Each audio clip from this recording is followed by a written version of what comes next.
The second race of the day in the Formula Winter Series will be on the circuit in the next few minutes. We are at Portimão, the Autodromo Internacional do Algarve. We've got one race in the books. That was won by Us Racing's Gabriel Gomez. It's now time to do it all again. 30 minutes plus 1 lap of racing in the Formula Winter Series for, of course, the Tatuus T421 Formula 4 chassis. Myself, Adam Weller, here with Andy McEwen to bring you the action, along with Izzy Browning in the pits and on the grid. It has been an interesting day so far in the skies. We've got some sunshine now. We haven't had any rain, any precipitation to speak of, which means that at the very least they've got optimum grip around this circuit. 4.6 kilometers in length, 15 turns, most of which are to the right, and we've heard drivers saying they really do have to work on preserving this rubber across the race distance, which usually ends up in the 32 to 33 minute region. The weather for the rest of the day is looking fairly good. Temperatures will drop after we finish racing, but for now, a toasty February, 16 degrees out there on the circuit. And we will see how this race unfolds. Certainly, we saw a very interesting first race. We did have our pole sitter win it in Gabriel Gomez, but as Izzy Browning alluded to at the end of that first broadcast, anything but lights to flag. Yeah, it was definitely one of those races where if you just glanced at the grid sheet and the result sheet, you didn't really get the full story, did you? Eddie Robinson led 95% of that first race after making a really good start. He got ahead of Leo Robinson and Gabriel Gomez at the first corner as they were busy squabbling over the lead. Eddie was just there to break through into the first position, held the lead, defended well, seemed to settle down in the middle part of the race, and he will tell us, I'm sure, was well on course for a victory until the safety car came out. And the safety car came out after a collision between Sebastian Bach and Anea Frey, who will be starting, by the way, right next to each other for this second race of the day. It's always the case, isn't it? And that safety car period led to a one-lap shootout at the end. And unfortunately for Edu, there was nothing he could do to fend off Gabriel Gomez, who just seemed to switch the tyres on more quickly, wriggled his way through halfway around the final lap, and went on to win what was a pretty entertaining race. Yeah, so first win in the books for Gabriel Gomez and indeed for Us Racing. Another driver down in the Us Racing area of the paddock is Kabir Anurag, who returns to the Formula Winter Series for 2025. We caught up with him yesterday to get his feelings going into Season 2 of the Formula Winter Series. One of the returning faces in the Formula Winter Series paddock is Kabir Anurag. And I think the first thing we need to touch on for this weekend, and indeed your recent past, is the outfit, of course. You're now an Alpine junior driver, you're part of the academy, and the first driver racing under a Singapore flag to have that honour, to be an F1 academy driver. So I imagine that's really big for you. Yeah, it's definitely something that I've dreamed of since I was young. I think every driver wants to be in an academy. And yeah, just after the Formula Winter Series I signed, and now coming back to the Formula Winter Series in the Alpine colours, we're going to really push to have a strong one this year.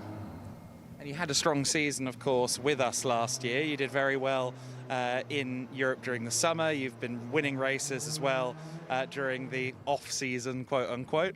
How optimistic are you for a potential championship bid here? Well, there's no real off-season in Formula 4. No. But yeah, I'm definitely got to be confident going into it. I have the second-year advantage, which not a lot of people have, and I think Us can produce a really good car, Us Racing. So it's just ready to get cracking on and take it step by step. Second season advantage, but not previously, at least with us, at Portimao, of course, because this is the first time we've been racing in Portugal with Formula Winter Series. Do you have any previous experience here? No, never been here before, but you know, we had a lot of time and we just had to adapt, and I think we found the pace now, and yeah, we just got to see tomorrow how we fare out, but really loving it over here. Good weather, not like where I live now in London. Yeah, it's bad over there. But yeah, really love the place, good food, good vibes, so happy to be here. And I mean, among the circuits you've raced so far, which is quite a few, where does Portimao rank? Oh, that's a hard question. I definitely have a bias, of course, since I won at a few tracks. It's gonna be favorited. But why don't you ask me that at the end of the weekend? And if I win, then it'll be top 3. Excellent, yes. The more you win, the more you like the circuit. That does tend to be the rule.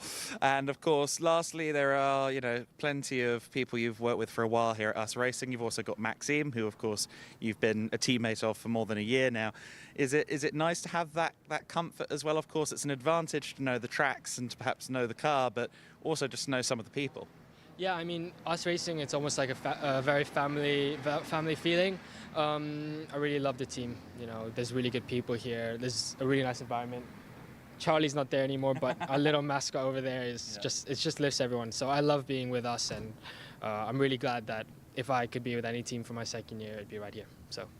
Well, we're looking forward to having you for a second season in the Formula One series, and good luck this weekend, Kabir. Thank you guys very much. Thank you guys. Kabir Anurag then, who had a bit of a disappointment in his first race earlier on. A technical issue sent the car into the pits. I didn't get any more specific information than technical issue, but he lines up 7th on the grid for this race coming up. So another opportunity for the Alpine Academy member to try and move up the field. He's one of the few drivers who has someone lurking, let's say, in his garage with F1 attire on, which is always very interesting to see. Of course, people keeping a close eye on those that have been marked up as potential young prodigies in the single-seater ranks. We see there the wet track board being held up, much to the confusion of several of us, because we've checked with the camera ops, and the camera ops have checked with the marshals, and they've all come to the conclusion around the circuit that we're yet to have any rain hit the track. Perhaps the forecast they're seeing is different to the forecast we're seeing. For now, certainly the teams agree with us that it looks very dry out there. They're all on slick tyres. Usually camera ops are the first to notice rain and very much the first to report that rain. So we will find out pretty swiftly, I think, if the rain does arrive. But for now, it looks pretty dry, doesn't it? Bit cooler than it was earlier on this morning. That could play a part in this race. We sort of alluded to this earlier on after the safety car period. Some drivers switching their tyres on more quickly than others. The same, I'm sure, would have been true at the start of the race. They've got this out lap to the grid. They sit there for 5 minutes or so, and then there's a warm-up lap, and then that's it. Off you go racing. So in the cooler conditions now this afternoon, that will be a little bit more of a challenge. Also, a lot more rubber has been laid down now after the fairly lengthy Portimão 6-hour qualifying sessions that were taking place in the interim between FWS Race 1 and Race 2. So slightly different track conditions. The drivers will have had a little look at that on their out lap to the dummy grid, and they will have another opportunity to do so on the green flag lap later on. But an interesting racing prospect here, I think, Adam, because we've got, on the face of it, a very similar look to the front of the grid, right? With Gomez, Robinson, and other Robinson, Edu and Leo together at the front of the grid. Thomas Behrman starting 4th. But of course, whilst the first 3 on the grid finished 1st, 2nd and 3rd, albeit in a slightly different order in race 1, the likes of Thomas Behrman, Lucas Samalisto, Maximilian Popov, Kabir Anurag, who are all there in the top 4 rows, their fortunes in race 1 weren't quite so favourable. So we could see those drivers in particular really getting their elbows out here. They need to try and score some points. Yes, for Samalisto, of course, he was 3rd on the road, but got dropped owing to track limits excursions. Too many for the race control's liking.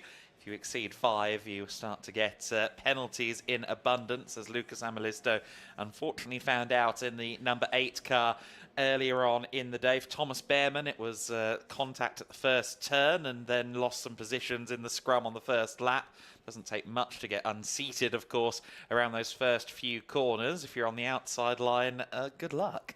Everyone, I think there is something to say for that, isn't there? Especially if the person next to you on your row gets a good start. You are having to play a delicate game into the first corner here at Portimão. Although, interestingly, that's what Edu Robinson did, isn't it? Because Gabriel and Leo were so focused on getting to the inside, he just went where they weren't. And okay, didn't get the lead into turn 1, but was much quicker off the corner. He was ahead by the time we saw them next at turn 3. So it's a risk worth taking sometimes, particularly mid-grid. If everyone else is crowding to the inside, you can pass 3 or 4 cars by going down the outside of them, but you have to be aware of the risk that you're taking. It can go wrong sometimes. We sort of saw that from Thomas Behrman. He was actually in the middle of a 4-wide situation going into turn 1 and had that little banging of wheels.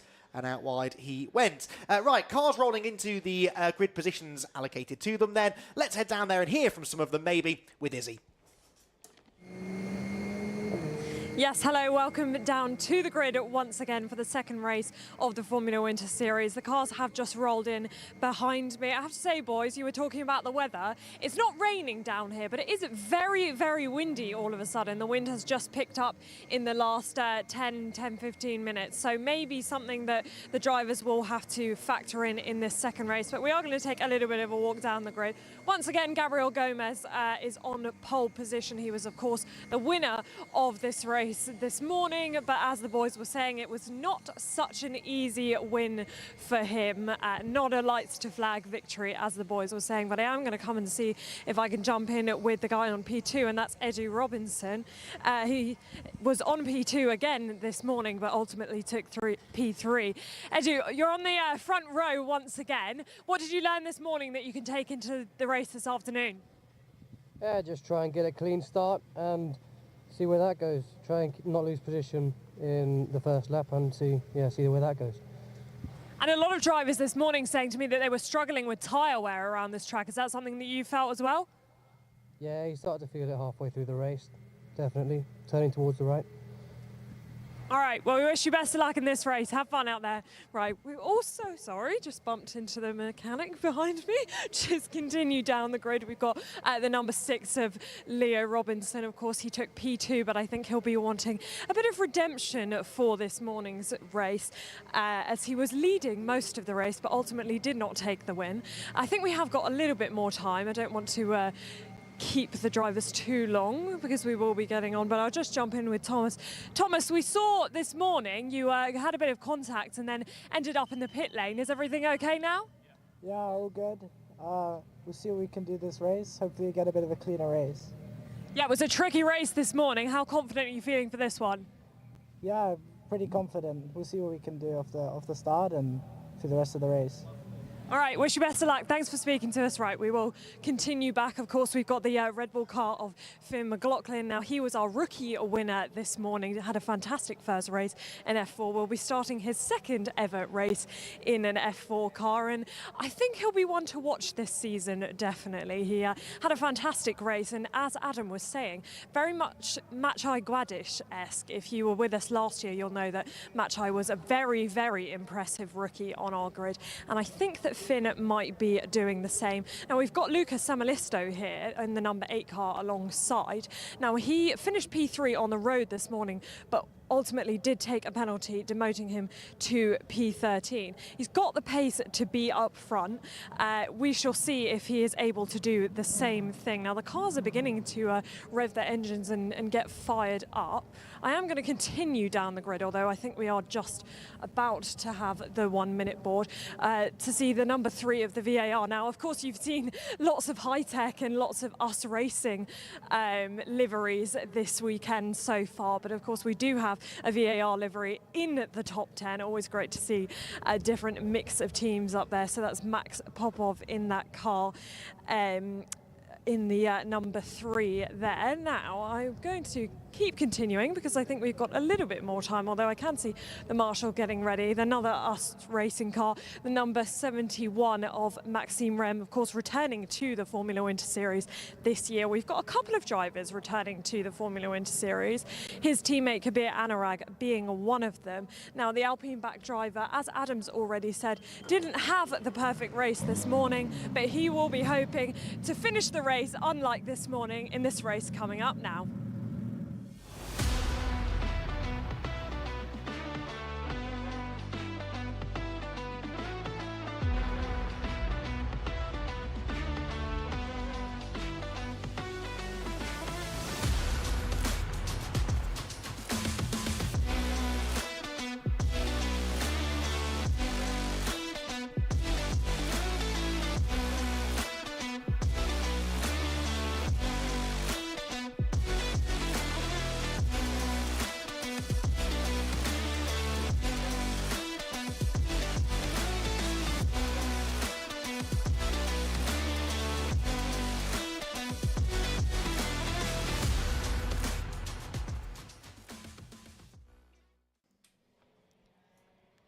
So the Formula Winter Series grid receives the green flag. We're underway on the formation lap, and for the second race in a row, it is Gabriel Gomez who leads them away. This grid formed of the second fastest times from earlier on in qualifying one. Eddie Robinson is back alongside him in P number 2. Leo Robinson, third position, leading most of the race earlier on. He'll be keen to try and win this time around. He is alongside his teammate Thomas Behrman from P4.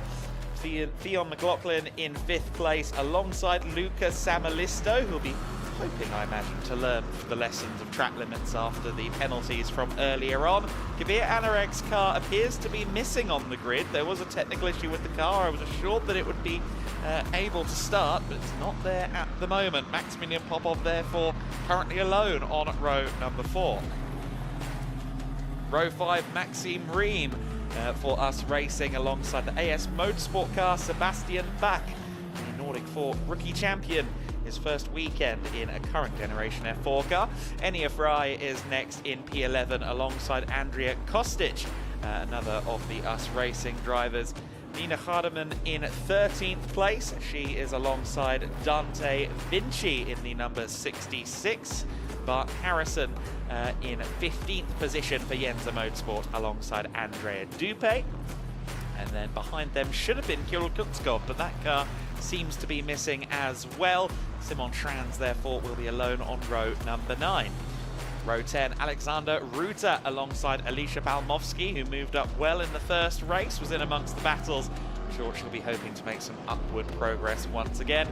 Artem Severikin is 21st alongside Theo Borenstein 22nd in the number 22 car. Peyton Westcott 23rd on the grid. She is joined by Matilda Putz. In 25th position, Alba Hurup Larsen alongside Georgi Zarowski, deputising for Guy Albag this weekend. 27th place, Rafaela Ferreira alongside Ava Agnostiadis. That's rounding us down to 28th, Joanne Chiconte and Cornelia Olkutska in 30th place. So then, 30 cars were set to take the start. It looks like we are down to 28 for the time being, but that's certainly more than enough to have a compelling motor race. Of course, the first of the rookie drivers on that grid is Thomas Behrman. He'll be looking to try and match the performance of his rookie adversary, Fionn McLaughlin, in this race. And then the first of the female trophy drivers is Nina Hardeman, who is some 7 places ahead of the next best driver in that category, that of course being Alicia Palmovsky. So Nina once again will be aiming for the top 10, which she managed to climb herself well into in the first race of the day.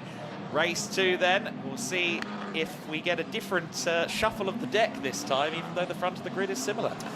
Yeah, certainly going to be an interesting race. Really excited, actually, for this fight between Thomas Behrman and Fionn McLaughlin, which we were sort of robbed of, really, in race 1 because of the issue that Thomas had at the start. That should be a fascinating battle. And, of course, with this sort of ominous spectre of possible changing weather looming on the horizon, that could throw the cat among the pigeons as well. The race has been declared wet, not because the track is wet, as we've already discussed, but just so that if it does rain, teams are perfectly free to change tyres. You can only change to wet tyres if the race director has declared the track wet, which they have.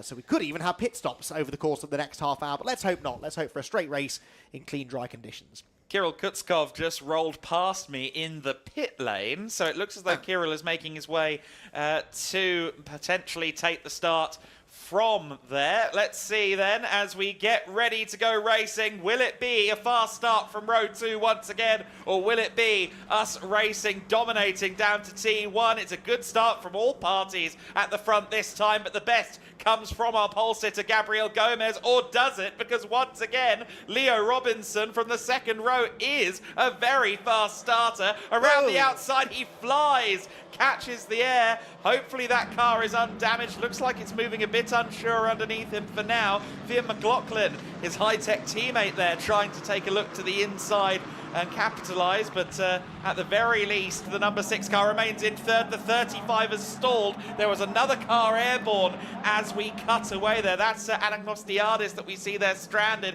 but unfortunately, Leo Robinson is falling through the order and causing a huge scrum from third place back at the moment. He's falling through the pack, and everybody else is trying to find a way around him. I think there's damage on the number 6. Yeah, I suspect so. From bottoming out over that curb, it's allowed the top 2 to break away significantly. Got to feel a bit there for Fionn McLaughlin. He'd made a great start into 4th and then got really stuck behind Robinson as he was slipping backwards. So Fionn is down into 5th, and I think Thomas Beerman is only about 7th as they drop down the hill. He too had managed to hold on to his position generally off the line. So a bit of a scrappy opening lap. We've got, unfortunately, drama for Leo Robinson. He's pulled off to the side of the road, and I tend to agree with you, Adam. I suspect damage to the under tray, maybe even the suspension of that car, I'm afraid, has taken him out of the race. Marshall's currently pushing the stricken number 35 Cram car towards the gap in the fence, and I think they might just squeeze it in before the cars come back around. It's going to be close. Yellow flags are waving, and the last of the personnel pushing that car off has now moved away. So they've managed to avoid a safety car here as the number 4 machine of Nina Hardeman. They're trying to, I think, go side by side with Dante Vinci, that might have been. But it is Gabriel Gomez that leads the way then from Edu Robinson in 2nd place. Then it's Maximilian Popov up into 3rd place. Wow. So Popov is running well, or I think our timing screen on the graphics may have gotten a little confused. But yes, it is Popov in 3rd position. Here comes the number 8 machine of Sam Alisto there to the inside of Thomas Beerman, so that's for 6th position as it still continues to shuffle there in the latter half of the top 10. But it is Gomez from Robinson, from Popov at the front, and that's Ferreira and Pats that have had a contact a moment together, seemingly down at turn 1. So Matilda Pats and Rafaela Ferreira, one of them is still stationary. Someone who shall remain nameless said to me over lunch, race 1 was very clean, wasn't it? I did have a feeling it might all rather kick off in race 2. They sort of got that first race out of the way, got themselves acclimatised to racing against each other, and now the gloves well and truly coming off for race number 2.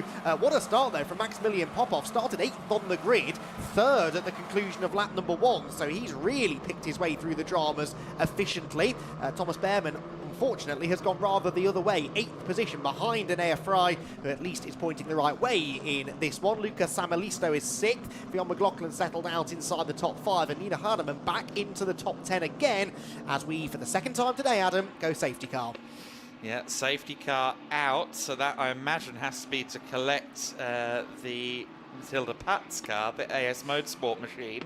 I don't think we've seen any additional reasons for a safety car unless, well, it looked like Leo Robinson's car was well off the circuit, so I have to imagine it was to collect the 18 machine.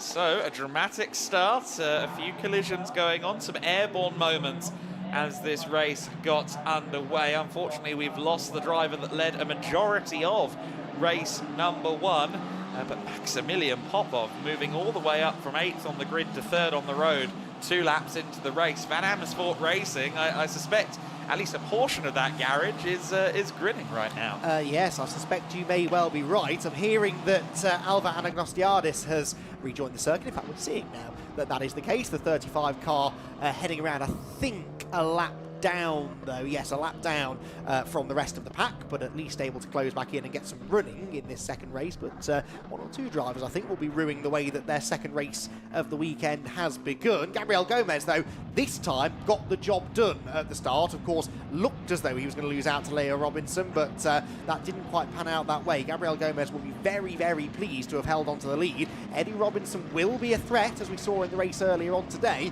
but Gomez will feel a lot more comfortable now that he's managed to find his way out in front. Leading rookie, of course, is still Fionn McLaughlin, a couple of positions ahead of Thomas Beerman, with Andrea Dupé again inside the top 3, so pretty much as we expected in the rookies. Hardeman leading in the female class from Palmovsky, who is 16th, so again, some places gained from Alicia at the start, and Alba Hurt Larsen 3rd of the females as the pit lane suddenly starts to look very, very busy. Yes, that looks to me as though we might have the Kabir Anurag car there on the apron and us racing just to the right side of your screen. But unfortunately, Rafaela Ferreira getting out of the car, ending her race for the Campos Racing team. Of course, Campos Racing rotating their seats across the first 3 rounds of the season among their F1 Academy lineup, all of whom will be backed by Red Bull in various capacities, hence their Red Bull liveries on their fleet of cars. So let's run you through the order after that start. Then it's Gomez that leads, Eddie Robinson second, Maximilian Popov in 3rd place, Maxime Reen in 4th position, Fion McLaughlin in 5th place, Lucas Amalisto in 6th, Enia Fry in 7th position, Thomas Behrman in P8, Bart Harrison and Nina Hardeman rounding out the top 10 at the moment. So Nina already back into the top 10, as we saw earlier on in the day as well. Sebastian Bach in 11th, Dupe 12th, Kostic, Vinci and Schranz bringing us down to 15th ahead of Alicia Palmovsky, who we already mentioned. For Simon Schranz for Renault Motorsport, they've been impressing a lot of people so far this weekend, and Simon was very fun to talk to in the paddock yesterday, actually, and is, I think, enjoying this, relishing the opportunity to compete against some of the international teams he hasn't so far in the F4 CZ Championship. It was initially meant to be 2 cars for Renault Motorsport, but that was downgraded to just a solo entry, and of course that does mean there's a far smaller data pool to work on than, say, us racing with their current fleet of 6, which I think is only going up as the season progresses. So Renault, a very experienced team. A lot of that experience has come in GT racing as well as single-seaters.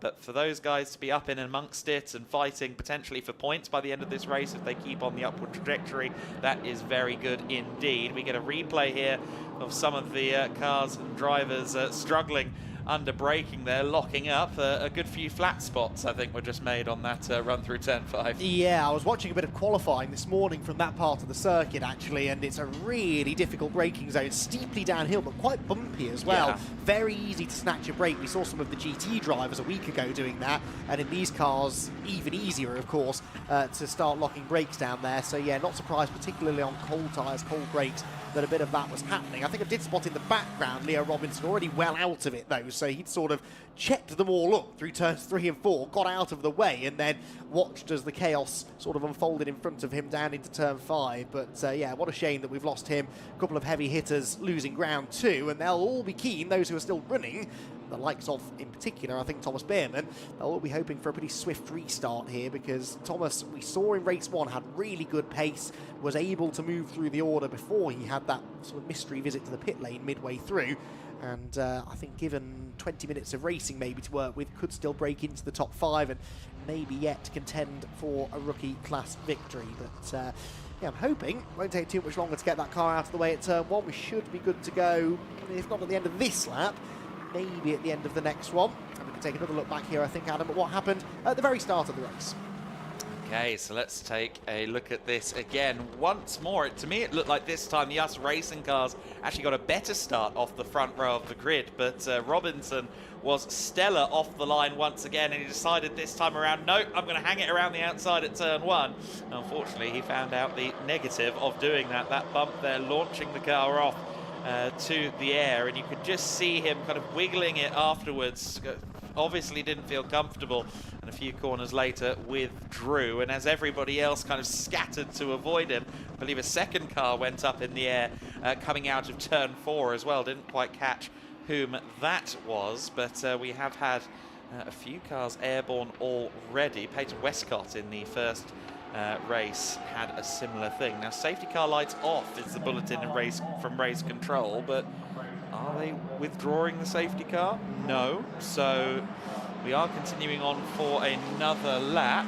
We'll possibly only see one more lap under safety car then, I'm guessing, based on that bulletin. But the drivers continue to try and get heat into the tyres behind the safety car for the time being. Of course, you mentioned, Andy, the GT Win Series here last week, and we've been out in Portugal with the Giedlich team for the last 3 3 weeks or so, well 2 weeks actually, 14 days since the beginning of the Giedlick Racing Wind Series season at Estoril. This is the 18th race that we've held in Portugal over the course of the last 2 weeks, and of course the second of this Formula Wind Series season that began just a few hours ago.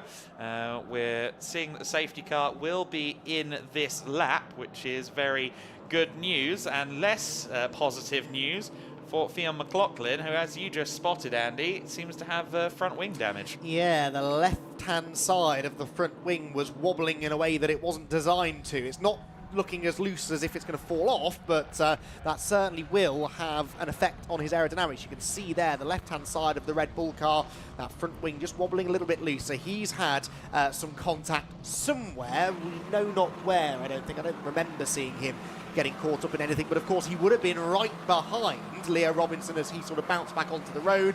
We've mentioned a few times the congestion that caused in the middle of the top 10, and maybe that led to a little bit of front-to-rear contact for Fionn McLaughlin. Hopefully that won't get any worse, but it will become fairly immediately obvious, I would think, as to how much that's affecting his pace, because he was rapid in race 1.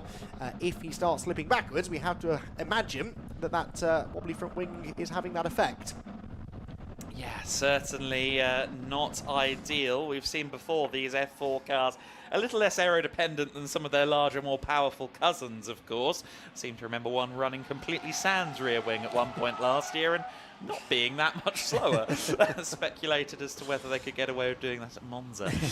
So then, the safety car queue has gone missing. There it is, and they're already underway. Gabriel Gomez has pulled the pin far earlier than what we saw earlier on from Leo Robinson. He wants a good car length or two going into the first corner. I think he might have surprised a couple of people. Certainly Maximilian Popov here is going to come under threat from Maxime Riem. Tries to break the slipstream any which way he can. We're seeing the same from Gomez and Robinson up ahead as well. I think Eddie Robinson is too far back. Meanwhile, Popov with Riem around the outside, bouncing across the curbs and thankfully not catching that ramp that seems to be there on the exit of the first corner.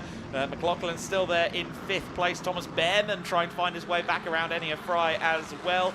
Looks like all stations about where they were ultimately, at least in the top 10. Down towards turn 5, we're going to see any changes here. Well, Fionn's having a go at Maxime Riem, but Maxime covered the inside and it remains status quo as they turn through the left-handed hairpin.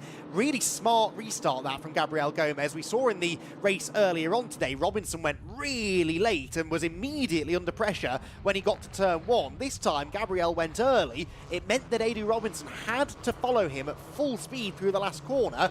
Couldn't go as quickly in the dirty air and therefore wasn't close enough to attack by the end of the straight. He had closed in the slipstream, but not close enough to draw level. So really smart driving for Gabriel again, showing that little bit more experience maybe that he's had in these cars with when he was a top 5 finisher in Spanish F4 last year, and he's learned a thing or two from that campaign. That means that he is clearly the leader then as we come towards the end of this 5th lap of racing. The real battle is the one going on behind, although we see a safety car sign again, Adam. For what? There were yellow flags at turn 3 and 4 throughout that first lap of the race, but I'm not quite aware of why. Now we are. The other Cram car. We saw the 35 of Ananostiadis not starting the race, unfortunately, and now the 37 of Alexander Ruta has had seemingly a problem of some description. Whether he was the only one involved or not, I'm not too sure, but Ruta has a problem. There is a front wing, whether it's Alexander Ruta's front wing, I'm not sure, but a front wing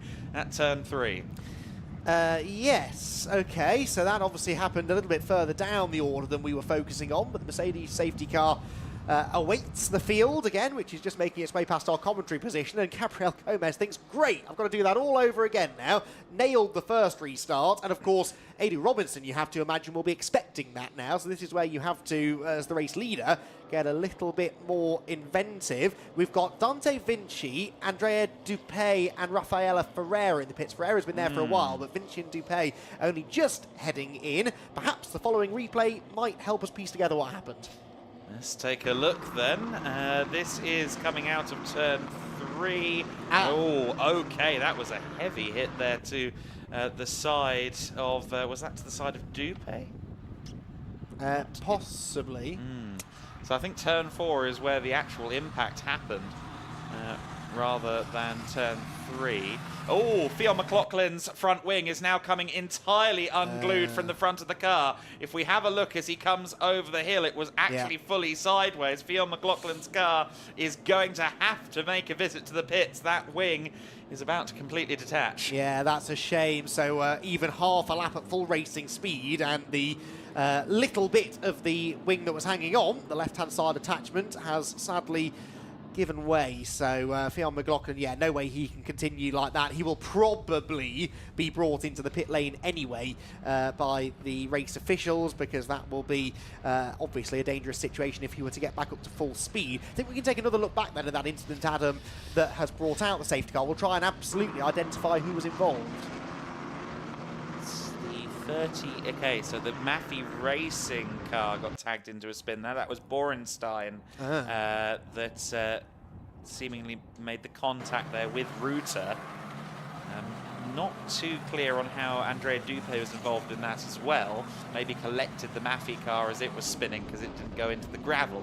But certainly that was the Maffei machine of Theo Borenstein, unfortunately, that was the other party, the yellow machine, the white machine in all of that. It is also yellow and blue, primarily white machine. Of course, sadly, we are missing one of the Maffei cars, or we were missing one of the Maffei cars in Kirill Kutskov from where he should have been in the order, but he did take the start from the pit lane, as we're alluding to in the formation lap, and he's actually up to 18th now. Wow. So he was meant to start 17th, he's now up to 18th, slowly but surely making his way up there. We've had a few other drivers move up the field. Again, Elisha Palmovsky has gained a couple of positions in the brief green flag running that we had.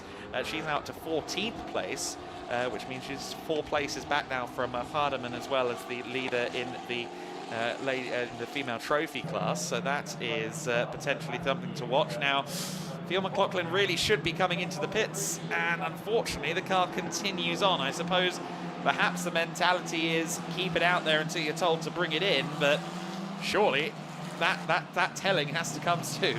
It's possible that he doesn't know, I suppose. He might not know, He might not. The team, of course, do, but whether they, you would imagine they would now certainly have relayed that information over to him, but he probably can't see the front wing from where he is sitting, so he is reliant here upon the team giving him sound advice. The smart thing to do, you're absolutely right, was to pit then, get it changed, catch back up to the safety car queue and do a bit of overtaking in the final 8 minutes or so. But sadly, if the safety car is to come in at the end of this lap anyway, I don't think he's going to have that opportunity. So, yeah, that is a bit of a miscue there maybe for Theo McLaughlin, and this really now is taking any chance of a recovery drive away from him. This perhaps is what happened. This was on the initial start of the races to the inside of Leo Robinson, was that? Yeah. Tiny bit of contact at turn 3, and that was enough to dislodge the wing. I'm wondering if that might have also further hampered Robinson, of course. Yes. Given he pulled up just a few corners later, and perhaps there was a little bit of supplementary damage and or a puncture. He was very wide, Leo Robinson, coming out of 4, and had slowed completely by the time they got halfway towards 5, almost as if he had a right rear puncture or something. Right. Wonder if that's... I'm putting 2 and 2 together here. I may be landing on 6, but that it would make sense, wouldn't it? Don't think Brooklyn Nine-Nine would have gone on as long if we were the detectives in that show. Gabriel Gomez is leading the safety car queue at the moment. The racer in him will be willing those lights off, but of course, when he was following in a safety car queue earlier on, every reason to want to try and get on with the racing. Now perhaps he's a little more comfortable just holding the lead leisurely at the speed that a Mercedes saloon is happy doing. Yes, indeed so. Yeah, so he will be now very much hoping, I suppose, that this safety car goes on a little while longer. But I don't know, he strikes me as quite a confident young man, and I'm sure most of the grid are as well. But he certainly didn't seem phased in race 1 at any point, did he? And now in race 2 has managed one restart perfectly well. So I think he will probably fancy his chances whatever happens here. It looks like we're getting at least one more lap behind the safety car, though. And so I think he will realistically only have about 8 minutes or so worth of defending to do. Yeah, light's still on. At least one more lap before we go racing. A safety car lap is anything around the 3-minute mark. Yes, not having to worry just yet about a race restart. His previous one, though, was exemplary. Yes, it was. We'll get a look back at that now as well. He pulled the pin, of course, very, very early indeed at turn 14, the penultimate corner. And I think that caught Maximilian Popov out just a little bit as Maxime Ream went around his outside and was shown a trip to the curbs and indeed the runoff area for his problems. Popov just about held on to that third position, the Van Amersfoort Racing driver, and it appears, yes, that the Red Bull liveried car of Fiona McLaughlin has gone missing. Ergo, we suspect it has gone down the pit lane. Indeed, our graphics now confirming that. So, unfortunately, Campos, nope, that's the other Red Bull team, High-Tech TGR have pulled in the number 5, which is understandable. And as you said, Andy, they might just about get it attached and get it back onto the rear of the field. And yeah, not sure. We'll have to see. They are performing a tyre change, interestingly. I'll have to look at the regs on that one. There is a mandatory pit stop length in the GT classes if you choose to change your tyres, but I don't think that applies in Formula. Nonetheless, I guess they're trying to give him the best possible shot here, but they're going to have to wait and hope, I suppose, in a sense, that the safety car maybe stays out for yet another lap, potentially, or indeed that Gabriel Gomez does the opposite of what he did last time and really hold them before releasing the field. Indeed so. Wow, lots of people in the grandstand watching on. I'm sure many of them are friends and family of the drivers out on track, but... The gentleman sent a picture is with Sebastian Bach. I know that for a fact because I spoke to him at lunch. But yes, so we do have some fans down there. The main grandstand, I believe, isn't quite open, but the action zone down at turn 5 is, and that's where a lot of them are based. So then, with 7 minutes, 40 seconds plus 1 lap to go, the safety car has been declared in, and Gabriel Gomez is now once again biding his time, driving at a very sedentary pace indeed. This kind of speed would cause me to struggle with the clutch in a Tesco car park, and yet we await the cars to go off at full speed. Will he again launch it going through turn 14? It looks like he has indeed released early, yes, once again. So that's Gabriel Gomez's method of a safety car restart, seemingly, here at Portimão. They have got the car of Fiona McLaughlin back out onto the circuit, but nowhere near the chasing pack by the looks of it. So McLaughlin has a long, hard road ahead of him for the rest of the race. Gabriel Gomez with a comfortable lead, and this time Popov has actually gone with Eddie Robinson a little bit more. Not sure he's going to be close enough for a look at second place. Enia Fry, meanwhile, fancies a top 5, is looking to the outside here of Lucas Samalisto. Isn't going to get that done. But everyone once again seemingly staying just about in position. Robinson feeling the need to go defensive there up against Maximilian Popov, and that might cost him now on the run down to turn 5, where it looks like Popov was setting him up nicely for a move. Yes, it's taken 3 corners to get a good setup, but Popov might just find a way. In fact, no. Robinson has negotiated himself to the inside.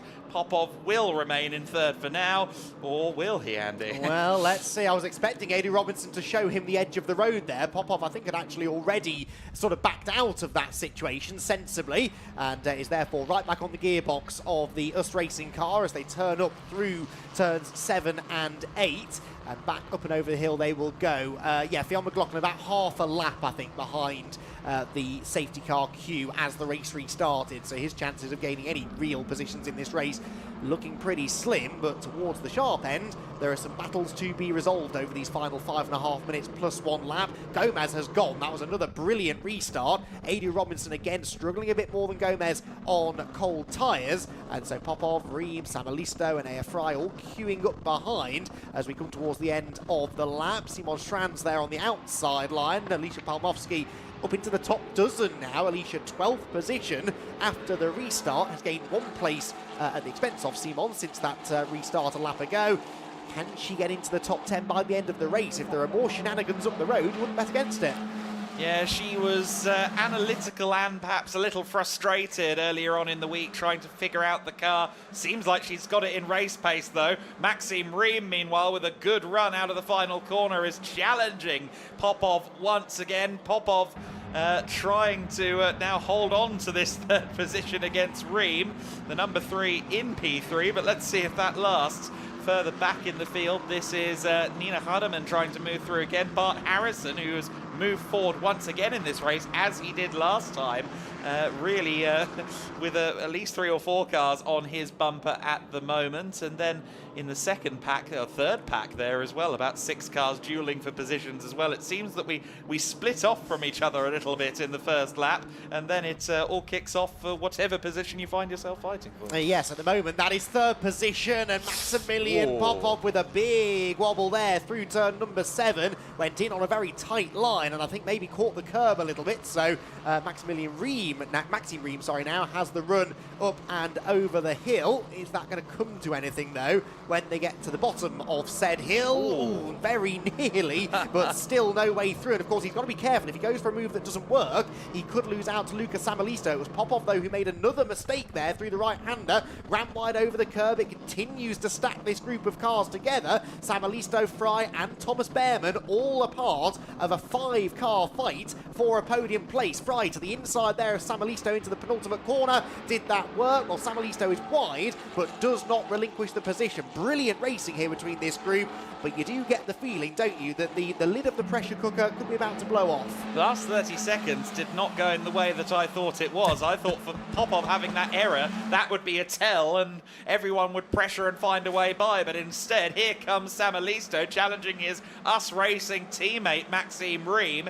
Enia Fry looking to try and barge his way further up as well, and near contact there. I thought that was another front wing consigned to the Tatuus spares bin. Samalisto looks to the inside. Thomas Behrman locks up. I'm sure he's got a nice flat spot for his troubles there, but trying desperately to move up from P7 where he currently sits in the race. Running well within the top 10 this time around instead of dropping back further as he did earlier on. Oh, Enia Fry, I thought for a moment there that he'd locked it up. He manages to get to the inside of the number 8 of Samalisto. We're both amazed by the liberal approach to track limits on the exit of turn 5, and they're still going at it. Enia Fry just about holds on to P5. Thomas Behrman is thinking, well, I thought they'd both got into the gravel trap.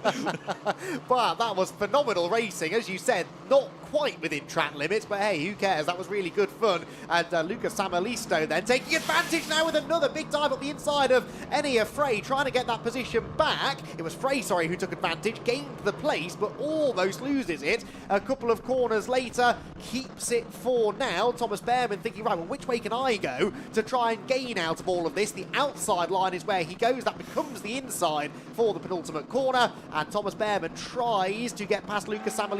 Did he succeed in getting past Luca Samalisto? Well, not yet. They are still wheel to wheel into the final corner. This is brave stuff. Side by side through there is not easy to achieve, and Thomas Behrman not able yet to find a way by.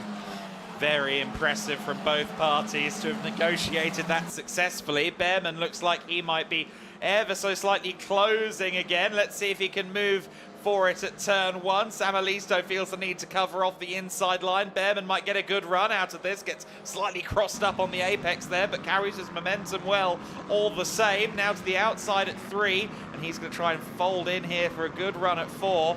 Maybe a move at turn 5. How was his run up the hill through that apex? Such a challenging corner, turn 4, to get right. And he has, I don't think, quite got the run. Samalisto, all the same, feels the need to make sure that car is as wide as possible. Yep, defends well on the way into the turn. Behrman has a better exit, but will only be shown the left-hand side of the road, which becomes the outside when we get to 7 and 8, although this worked, didn't it, for an Enia Fry a lap ago. Behrman goes for the switchback approach with less success, and so Luca Samalisto hangs on to the position. Remember that with the issues for Fionn McLaughlin, Behrman is now the rookie leader. Doesn't want to throw that one away if he can help it. There's a decent scrap going on for second in that class between Simon Schranz, who has slipped down the order, and Artem Severikin in the Yenza Motorsport car. They're running in 12th and 13th places overall, 2nd and 3rd in the rookie class. But the rookie leader, Thomas Behrman, is not at the moment all that interested in his rookie class standing. He wants to try and climb an extra position on the overall leaderboard. He has, Adam, just over a lap in which to do it. Yeah, clock has hit 0, so this is officially the penultimate lap, going on to the final lap, this time across the stripe for Gabriel Gomez. He's in control, 1.4 seconds clear at the lead last time, 1.3 this time, but a few hundredths won't hurt. It's the points and the top step of the podium that count for him at the moment. Further back in the field there, you can see some of the actually Bart Harrison leading them towards the back of Thomas Behrman, but they're not going to close in soon enough. Hardeman under pressure here from Andrea Kostic, who manages to get to the inside for 9th position. Now Sebastian Bach fancies a go back into the top 10, and Simon Schranz was challenging for Renault Motorsport there as well from 12th position. So the top 10, at least at the bottom end, I would say anything but stable as to quite who will be there. Yeah, indeed so, and I think that little lunge there for Schranz might leave him vulnerable to attack, actually, from Artem Severikin for 2nd in that rookie classification. We'll have to sort of check in with that at the end of the lap. At the front of the field, though, Eddie Robinson making a late challenge here against the race leader. Did take half a second out of Gabriel Gomez in the first sector alone on this lap, but Gabriel, you get the feeling, is just sort of managing this, not pushing any harder than he has to. He's keeping Eddie Robinson at arm's length, and it looks as though a double race victory will be headed the way of the US Racing driver. Eddie Robinson, his teammate behind, Van Amersfoort Racing's Maximilian Popov, somehow still in 3rd place. I'm not entirely sure how, given how the first few laps after the restart panned out, but at the top of the podium at least, it will be a very familiar sight for those of you who tuned in for race 1. Well, his 2nd season in car racing has had the best first day possible.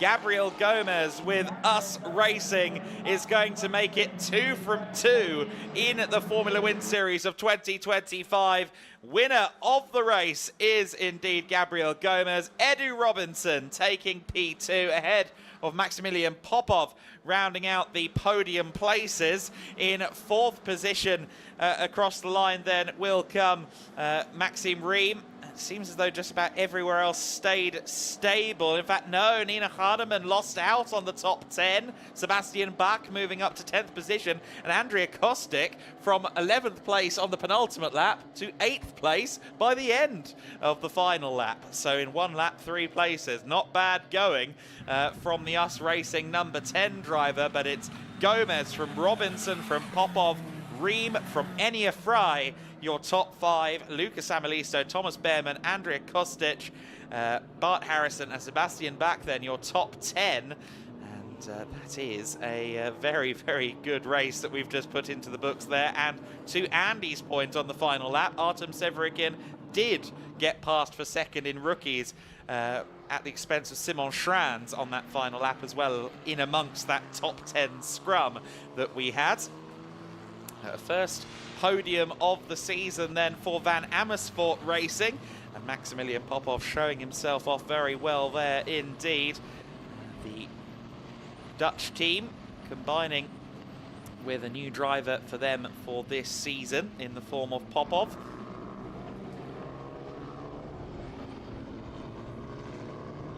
The Van Amersfoort squad, who are new to Formula One Series this year, did compete along with their partner team Monlau Competition last year, but this is the first time we've had a full-fat Van Amersfoort entry in the Formula Winter Series. And good for them to have some silverware at the end of their first day in this category. Simon Schranz, I'm sure, will still be happy with 3rd among the rookies and finishing within the top 15, but will be disappointed to have lost a place there towards the end. Gabriel Gomez will once again pull up in the centre spot underneath the podium as our race winner here.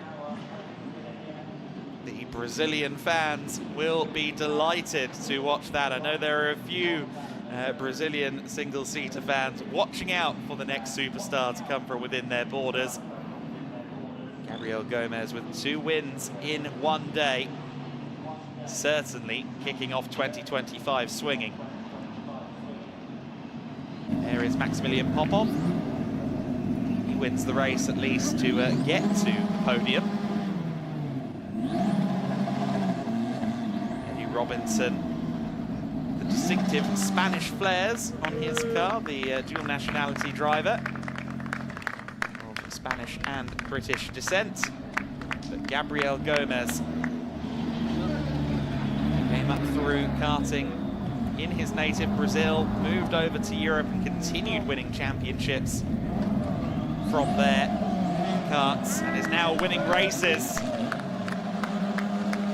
in Formula 4. And clearly this is going to be a very positive day in the office for the US Racing driver. Two drivers on the podium once again for US Racing then. The team co-founded by Ralf Schumacher, with a very strong start to the season, will have their eyes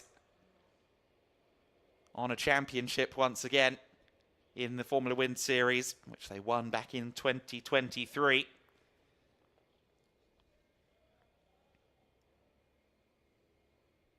So Gomez will have a clean sweep of 50 points going into race 3 on Sunday. That will be the perfect start to his campaign in the championship. Incidentally, Nina Hardeman did win in the female trophy class with her 11th overall finish. Palmovsky 14th, second in class, and Alba Hurup Larsen for Yenza Motorsport third within the female trophy standings as a result of her 16th position overall. Word as well to Georgi Zurawski, who managed to move up to 17th in amongst some of the chaos that went on in the mid to rear of the field. So Zurawski made up a good 10 or so places there over the course of the race, having started in 28th position. Peyton Westcott as well moved up a few places from 24th on the grid to 19th in the order. Of course, all of the drivers will have made up some positions as those ahead of them fell through the field. And while he was some way off the field, Fionn McLaughlin did make his way to the flag in 24th spot. So McLaughlin, unfortunately, going away without points in this race and handing the rookie win to Thomas Behrman. So that will have a shift in the rookie standings as well. I think for an overwhelming majority of the drivers, they have a lot of positives to take away from this first day.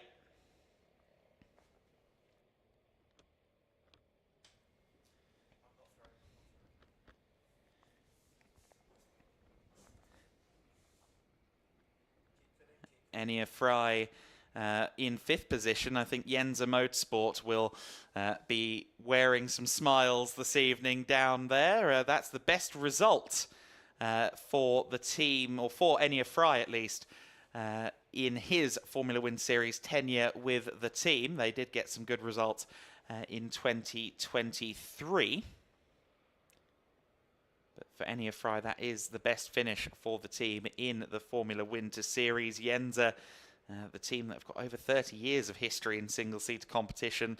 I think more homing in on Formula 4 now as they step back from the FIA F3 Championship for 2025.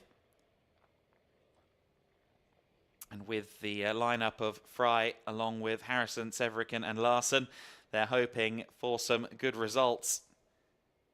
And certainly they're already seeing better results than they had during the 2024 season. So that's got to be a huge positive for the Swiss outfit and indeed for Enya Fry.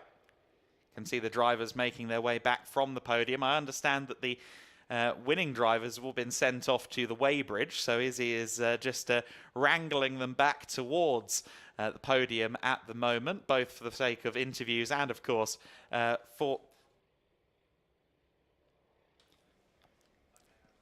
So I can see that Izzy is almost ready, so hopefully we'll get to go down there in a moment and hear from our race winners and maybe some of the others on the podium as well. But of course, the official duties come first, don't they, on that front? And hopefully we can go down there in a second. And in fact, we can go down now.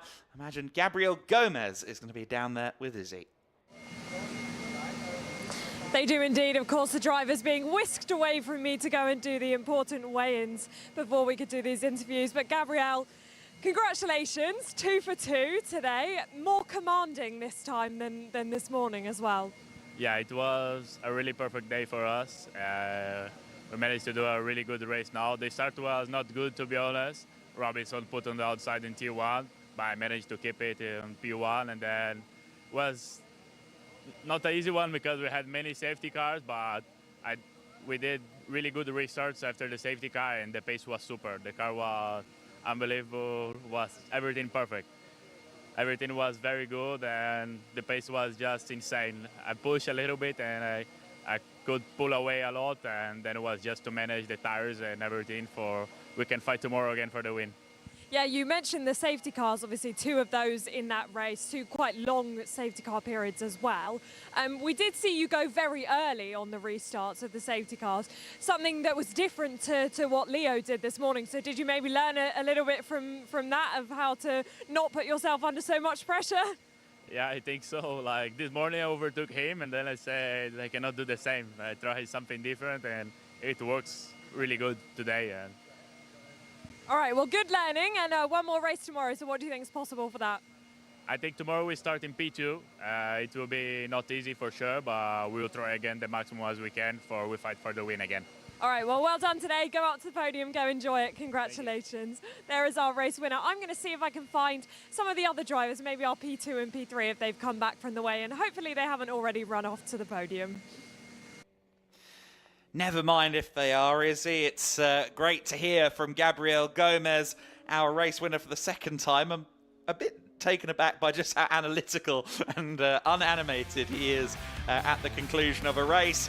Let's take a look back, though, at the highlights of race number 2.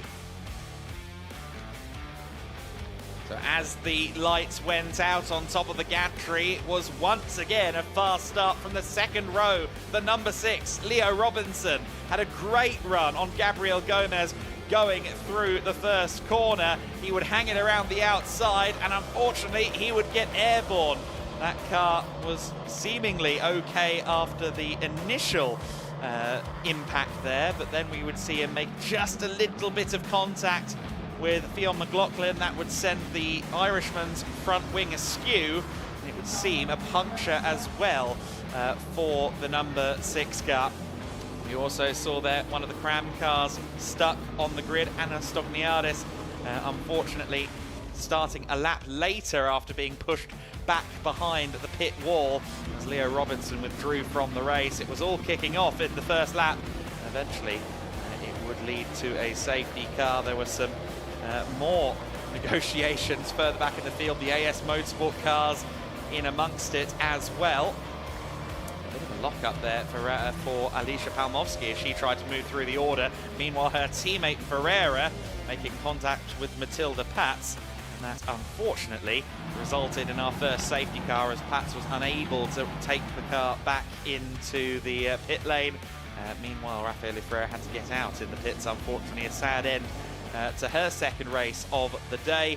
Pats' car was retrieved. We are back under racing conditions. The top 2 would remain stagnant. Maximilian Popov would have to really fight to hold third position from Maxime Reeve, who went around the outside at turn 1 and then again at turn 3. But unfortunately, green flag racing would only last so long. Contact sending the 37 of Alexander Ruta into the gravel. Once again, it was some great fighting for Maximilian Popov as the race resumed, though this time he was trying to find a way around Eddie Robinson for second place. He did not succeed at getting second. He would have to defend that P3 once again, but Maximilian Popov clearly woke up in a fighting mood today and managed to hold on to that third position despite the challenges that he faced. Enia Fry, meanwhile, dove to the inside of Lucas Amalisto. Both of them had to buy a ticket to rejoin the track, and they rejoined with Enia Fry ahead.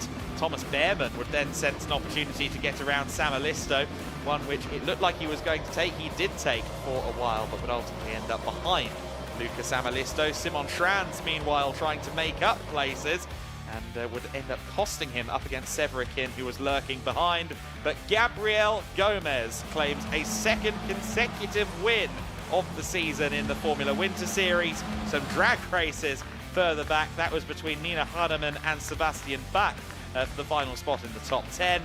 But the spot in front of the podium, today at least, has been reserved for Gabriel Gomez. Of course, we've got race 3 coming up on Sunday morning, and he'll be looking to make it a perfect weekend. Eddie Robinson alongside him, second position. Maximilian Popov third in the standings, ultimately ahead of Maxime Riem. Enia Fry in fifth. Sam Alisto in sixth position, ahead of Thomas Behrman, the first of the rookies home, in seventh place. Andrea Kostic in 8th place, Bart Harrison 9th, Sebastian Bach in 10th position, and Nina Hardeman, the first of the female trophy drivers, in 11th. Artem Severikin in 12th place, Simon Trans in 13th, 14th for Alicia Palmovsky, Kirill Kutskov in 15th after starting from the pits, Alba Hurup Larsen 16th, Georgi Zuravsky in 17th, Dante Vinci in 18th, Peyton Westcott in 19th, and Andrea Dupe rounding out the top 20 ahead of Theo Borenstein.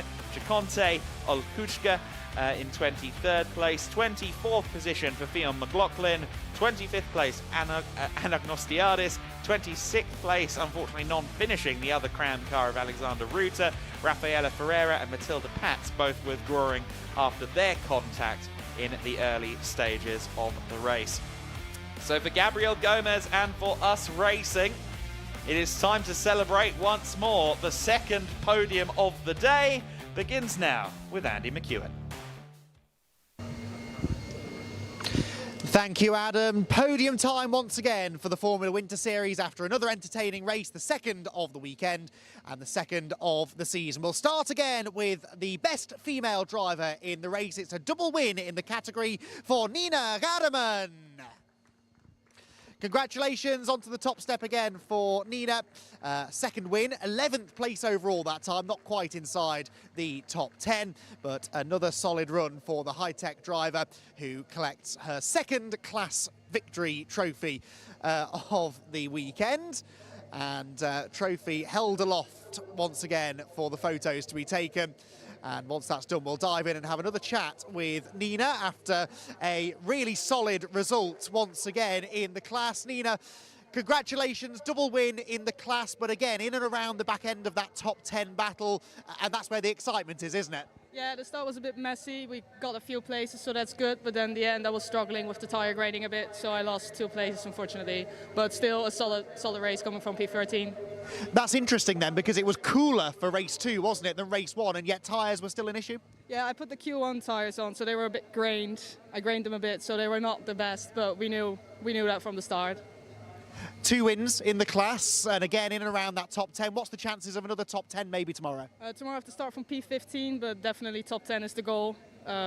We've seen I've got good starts and I can keep up with the boys, so definitely top 10. Excellent. Congratulations once again to Nina, our top female driver in the second Formula Winter Series race of the weekend. So now we move on to the rookie category, and we start with a driver making his first appearance on the rookie class podium, Simon Trans. Congratulations to Simon, third place in the rookie class in that second race of the weekend. Second position, having got ahead of Simon on the final lap of the race, was Artem Severikin. Congratulations, second position for the Yenza Motorsport driver. As I said, got ahead of Simon on the very last lap of the race. But after disappointment in race 1, what a way to bounce back. A rookie class win and 7th overall for Thomas Behrman. Thomas very casually heads towards the top step of the podium and handshakes with Simon and Artem. Thomas Behrman, after having that off in the earlier race at the first corner, managing to bounce back nicely in race number 2 with a class win, and was knocking on the door of a finish inside the top 6 overall. Definitely going to be a factor for race wins, you'd have to say, before the end of the season. And good stuff as well from Simon and Artem, that battle that went right down to the wire for second position, in the end going in the favour of the Yenza Motorsport driver. Another big round of applause then for our rookie class podium finishers. I think the photos are all taken. So Artem and Simon, you can vacate the podium. Let's have a quick chat then with our class winner. And Thomas, that was a lot more like it, wasn't it? After a disappointing first race, bounced back nicely there with the class win in race 2. Yeah, disappointing first race, bit of contact, broke my front wing and had to come through the pits. But yeah, nicer race, bit of cleaner. But yeah, there's still more to go, I think. Bit of a disappointing start in that race after my teammate got a puncture. So let's see what we can do tomorrow, I think. So he did get a puncture then from that contact. That's good to know.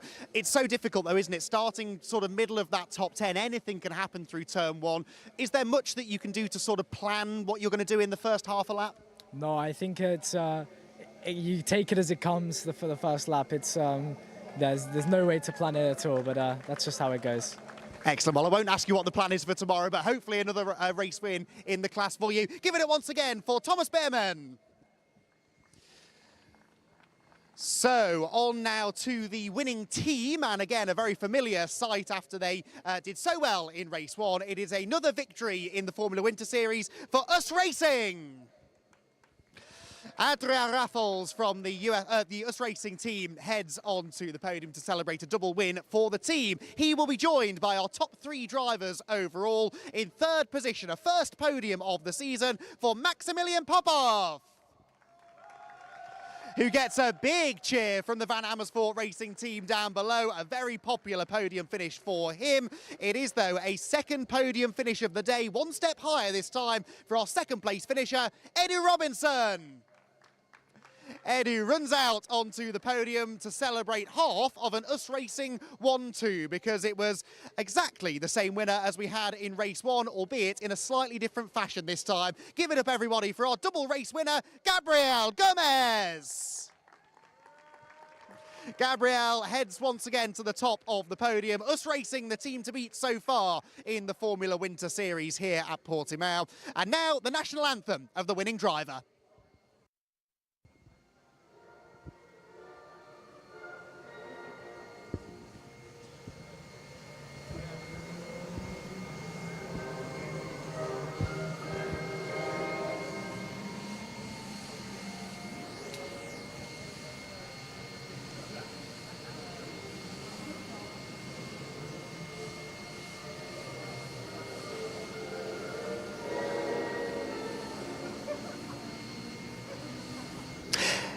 Gabriel Gomez, the winner of the second Formula Winter Series race of the weekend here in Portimao. And that time he led from lights to flag, seeing off the early challenges from Eddie Robinson and managing to hold on till the end. And a perfect start to the season for Gabriel and the US Racing squad, who, as I said, are going to prove tough to beat, I think, moving into tomorrow's third and final race of the weekend. So the final set of photographs of the day are taken up on the podium. The teams, I'm sure, will be celebrating for a little while before moving on to the preparation of the cars for tomorrow, and perhaps with a little look ahead to what we can expect from tomorrow here in Portimao. Let's head downstairs to Izzy. Yes, hello, welcome down to the pit lane for the final time today. I'm delighted to say I am now joined by one of our commentators, Adam Weller. Adam, first day of the 2025 Formula Winter Series season. I think it's given us a lot to talk about.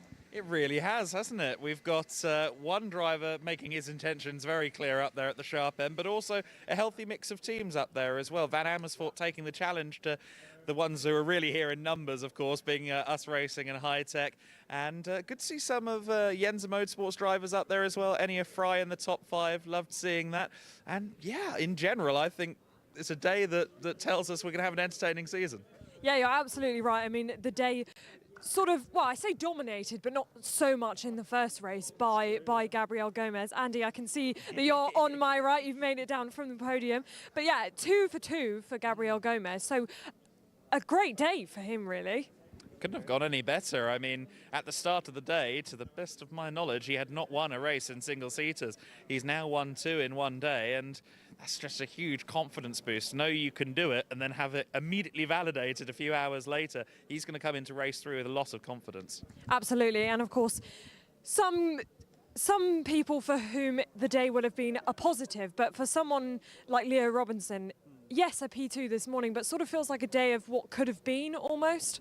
Yeah, we were sort of trying to spin that in a positive manner as well, because he has been quick all weekend long, and there's no reason to suggest that he won't win races before the season's done. But all he will care about now is what happened in race 2. And he will certainly say through no fault of his own, it was just one of those unfortunate lap one bits of contact that were so minor and yet had pretty serious ramifications for him as far as his result was concerned. But the positives are there. He'll go into tomorrow knowing as well that that race result hopefully won't affect too much about where he starts, for example, for that race, and he has got the potential in raw pace to challenge for victories.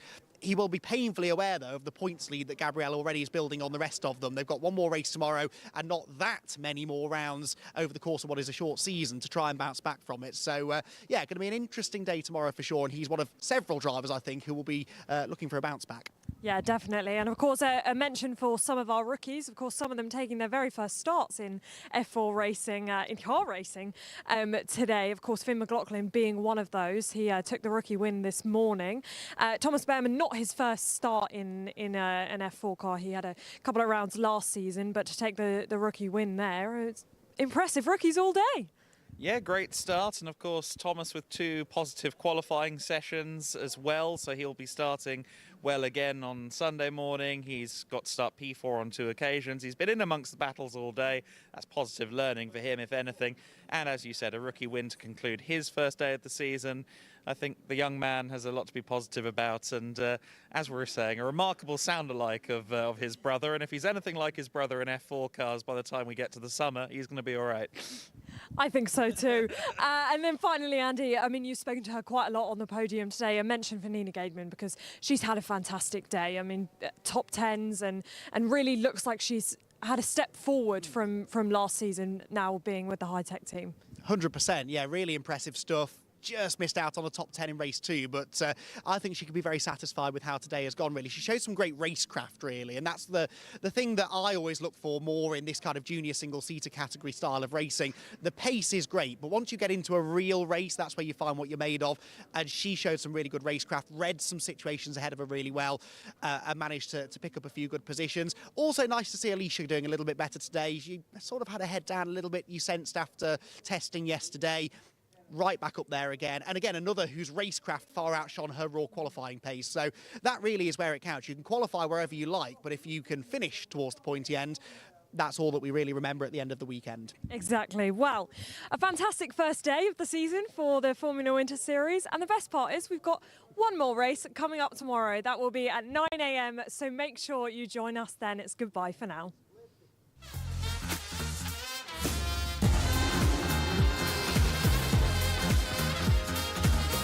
Hustling for down racing. They both go deep into the corner.